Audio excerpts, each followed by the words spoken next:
ఉన్నటువంటి నూలు దండ నా మెడలో వేస్తూ వాళ్ళ సమస్యల మాలను నీ మెడలో వేస్తా ఉన్నాను, నువ్వు తప్పకుండా పరిష్కరించాలి అని చెప్పి ఆయన నా మెడలో ఆ దండ వేయడం జరిగింది.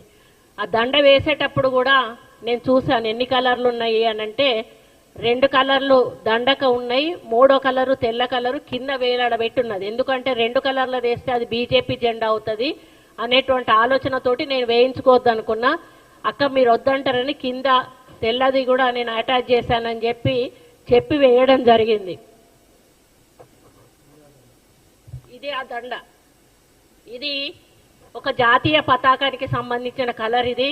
అదేవిధంగా ఈ నూలు అనేది మరి వాళ్ళ వృత్తికి సంబంధించింది, చేనేత కార్మికుల వృత్తికి సంబంధించింది, చాలా పవిత్రమైనది. దీనిలో అంటే ఒక పెళ్లికి సంబంధించిన విశిష్టత ఇందులో ఏమీ లేదు. ఇది ఈ నూలు అనేది లేకపోతే ఈరోజు మన మానాలు అనేటివి ఉండేటివి కావు.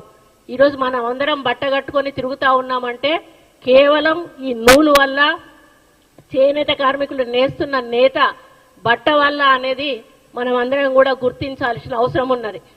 నా బాధ ఏంటంటే ఒక మహిళగా నన్ను చాలా అసహ్యంగా ఈ విధంగా పోస్ట్ పెట్టి సోషల్ మీడియాలో చాలా దురదృష్టకరమైన, చాలా ఇబ్బందికరమైన పోస్ట్ పెట్టి ఈ ఫోటోను పెట్టి వీళ్ళకు షాదీ ముబారక్ ఎవరిచ్చారు అని చెప్పి ఒక అక్రమమైన మాటగా దాన్ని చిత్రీకరించి చాలా అవమానపరచడం నాకు చాలా బాధను కలిగిస్తూ ఉంది. నిన్నటి నుంచి కూడా నేను అన్నం తినలేదు, నిద్రపోలేదు. ఒక మహిళగా ఈరోజు వాళ్ళ ఇంట్లో తల్లులు ఉన్నారు, చెల్లెళ్ళు ఉన్నారు, బిడ్డలు ఉన్నారు. టీఆర్ఎస్ వాళ్ళందరూ కూడా ఈరోజు కొంత గ్యాంగ్ను ఏర్పాటు చేసుకొని ఈరోజు వాళ్ళ అధికారం పోయిన పిచ్చిలో ఏం చేస్తున్నారో అర్థం కాకుండా ఒకసారి సీతక్క మీద ట్రోలింగ్ చేశారు, ఒక గిరిజన మహిళను పెట్టుకొని పొన్నం ప్రభాకర్ తోటి, ఇంకోసారి మేయర్ విజయలక్ష్మి గారిని ట్రోల్ చేశారు అక్కడ బోనాల పండుగ దగ్గర. ఈరోజు ఒక దండ, ఒక అన్న సమస్యలు చెప్పి ఒక చెల్లికి అన్నకి రాఖీ కడుతుంది చెల్లె. అదే పద్ధతిలో ఒక అన్న, అది పూలదండ కూడా కాదు, పూలదండ వేసుకుంటే తప్పు, నేను ఎక్కడ కూడా పూలదండలు వేసుకోను. శాలువాలు కప్పితే తప్పు కాదు, నూలు దండ వేస్తే అసలు కూడా తప్పు కాదు. దాన్ని ఈ విధంగా చిత్రీకరించి మానసికంగా నిన్నటి నుంచి నేను ఆవేదనతో ఉన్నాను. ఆ ఆవేదనను అర్థం చేసుకున్నమ్మా పద్మశాలి కుటుంబ సభ్యులందరూ కూడా వచ్చి ఇక్కడ ప్రెస్ మీట్ పెట్టి సోషల్ మీడియా మీద దౌర్జన్యం చేస్తా ఉన్నారు.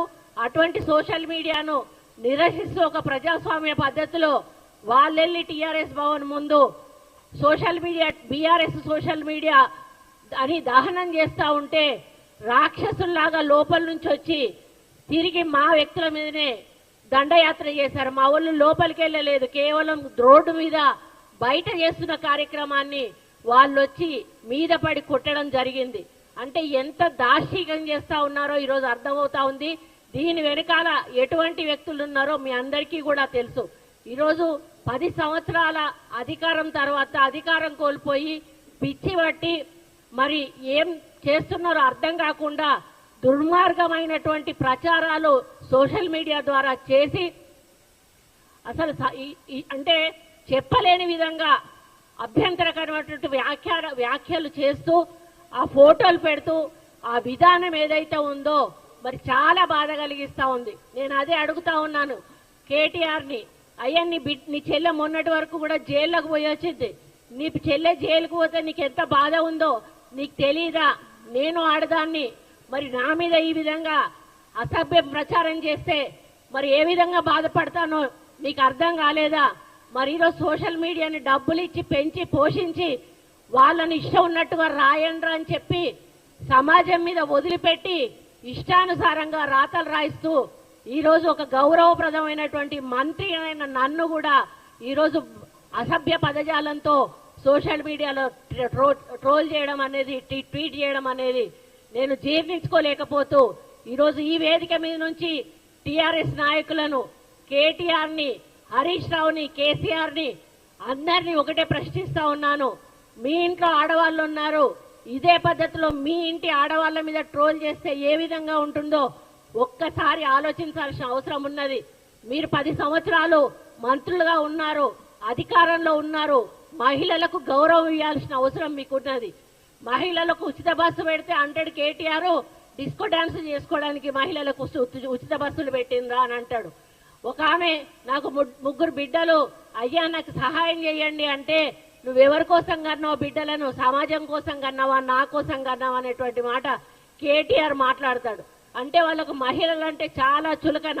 నేను వాళ్ళ పార్టీలో మంత్రిగా ఉన్న మన ఎమ్మెల్యేగా ఉన్నప్పుడు ఒక్క మహిళా మంత్రిని కూడా ఇవ్వలేదు. అంటే ఇవ్వాల్సి వస్తే నాకు ఇవ్వాల్సి వస్తుంది, మరి ఆమె కొంచెం ఎక్కువ మాట్లాడుతుంది కాబట్టి ఆమెకి ఇవ్వద్దు అన్నటువంటి ఆలోచనతోటి నాకు మంత్రి పదవి కూడా ఆ రోజు ఇవ్వలేదు. ఇవ్వకపోయినా కూడా నేను ఏ రోజు కూడా మాట్లాడలేదు.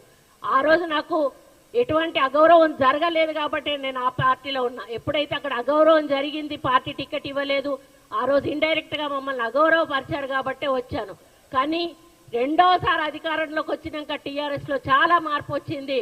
ఆ మార్పుతోటి డబ్బులు కోట్ల రూపాయలు సంపాదించుకొని అహంకారము బలుపు వచ్చి ఆ బలుపుతోటి ఏం చేస్తున్నారో కన్ను మిన్ను కానకుండా ప్రజల సొమ్మంతా కోట్ల రూపాయలు దండుకొని ఈరోజు ఒకటేసారి అధికారం పోగానే పిచ్చి పట్టి ఈరోజు బజార్లో మనుషుల కన్నా అధ్వానం, పశువుల కన్నా అధ్వానం.